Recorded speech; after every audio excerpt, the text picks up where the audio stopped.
Fat loss करण्यासाठी cardio हाय intensity करायचा का लो इंटेन्सिटी? बघा, विषय फॅट लॉसचा आहे तर कॅलरीज बर्निंग कन्सिडर करणं इम्पॉर्टंट आहे. आता तेवढ्याच टाइम मध्ये हाय इंटेन्सिटी मध्ये आपण जास्त कॅलरीज बर्न करणार आणि लो इंटेन्सिटी मध्ये कमी. पण विषय असा आहे की जर आपलं वेट खूप जास्त असेल आणि आपण हाय इंटेन्सिटी करतोय तर मग जॉईंट्सवर प्रेशर येतो, जे की आपल्याला नको आहे.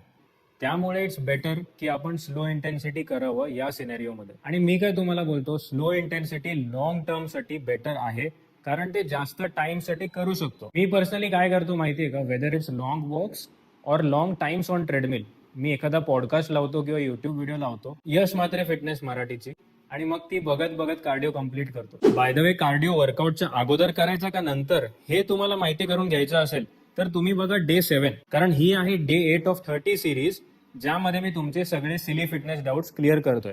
त्यामुळे फॉलो करायला विसरू नका.